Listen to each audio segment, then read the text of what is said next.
So oftentimes I get asked, Precious, how do you hang up a frame properly? Or how do you hang up attachments and things like that? So in today's design, we're actually going to be hanging up one of those vintage frames. So what I want you to understand is the difference between hooks and when you would use the proper one. So if you're going to be hanging up something that's flat, that's going to be on your base layer or maybe your outer layer or something like that, it's really important knowing which hook to use and when.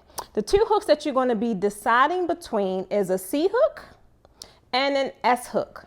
Now you would use a C hook if you are trying to go between fabric or in back of fabric. You would never place a C hook such as this in front of your fabric.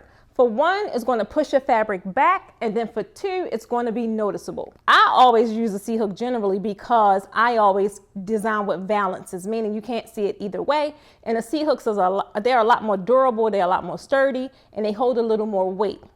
But let's just say you want to put something here and you don't have another layer. If this is all you have, you want to use an S hook because at that point, you pretty much want to be able to have your hook go out instead of in, because if your hook go inward, then it's going to push your fabric back. The purpose of your hook going outward is so it could catch your embellishment and not really mess up the design on your fabric.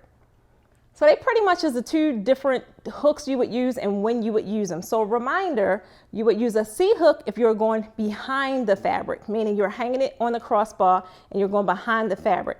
You'll use an S hook if you're going in front of the fabric and need to hang an embellishment from in front of your fabric. Now, I also recommend, like I said earlier, go with C hook as much as you can because they're more sturdy, they're more durable, and it just provide, it holds more weight. But I do understand some designs you can't use a C hook, especially if you're using a flat panel, which is, let's just say you have a sequin panel that's super wide, that's 118 inches wide. You definitely can't use a C hook with that kind of fabric. In that case, you would use an S hook. So understand the difference and know which hook to use next time you hang up a frame or some kind of embellishment. So for the sake of our design, we're going to be using C hooks. So what you want to do is you want to attach it backward onto your fabric, onto your crossbar rather, so you can take your fabric and cover it up. That way no one sees it. But when you're hanging embellishments, one of the key points is making sure you're directly in the middle of your design. If you don't measure, if you're not good with measuring, if you're not good with eyeing it, get a measuring tape. So when you're hanging up your C hook, you want to make sure that you are in the middle, hang your hook onto your crossbar, and then next thing you're going to do is take your frame or whatever embellishment that you choose to use, and now I'm going to use some fishing wire. I know it's really thin, you probably can't see it, but trust me, it's there. So you're going to get some fishing wire, right? And you're just going to put it through as much as you can get to the middle as possible.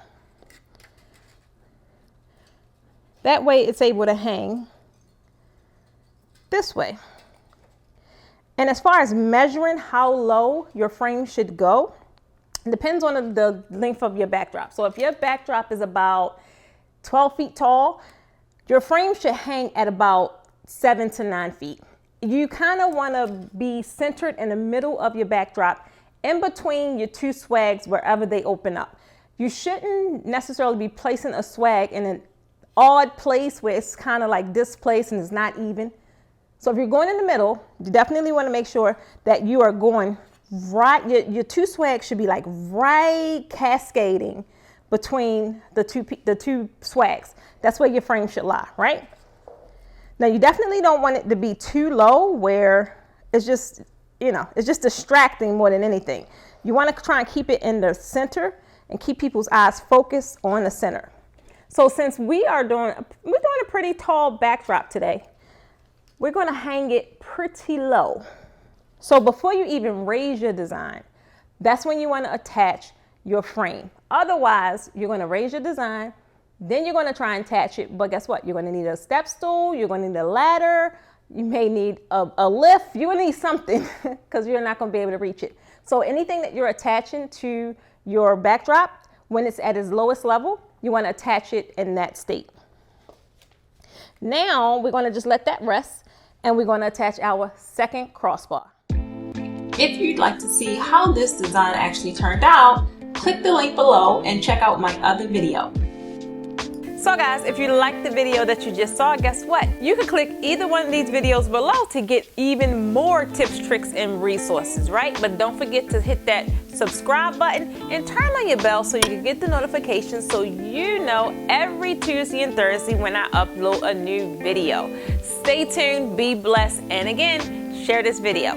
Have anything you'd like to see specifically? Put it down below in the comments and I'll be sure to get it on the schedule.